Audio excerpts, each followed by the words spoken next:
Okay, so today we are going to review biofuels.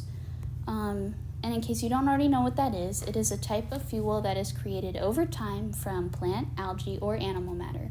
And most biofuels are used for transportation, like the one we're going to review today, but they can also be used for heating and electricity.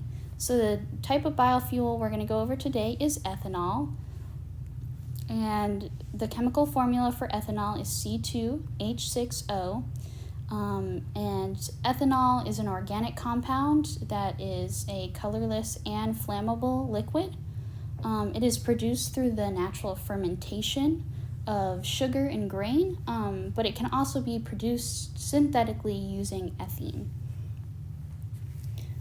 So ethanol has been around for a while. It was first used in 1826 in the first American combustion engine prototype.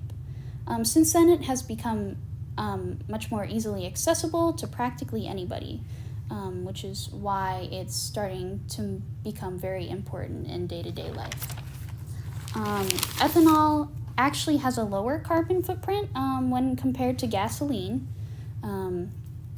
Ethanol is becoming a prospective alternative to gasoline and diesel fuel because of its lower levels of greenhouse gas emissions. Currently, the price of corn ethanol is $4 per bushel, which makes it competitive with gasoline, where the prices tend to go up and down all the time. So it is also positive for the economy because ethanol creates many jobs in more rural areas where there is a great need for jobs, which in turn increases income across the U.S. Ethanol is communicated to the public as a positive alternative fuel, which, based on the research I've done, does seem to be correct, since it is both good for economy and the environment compared to other fuels.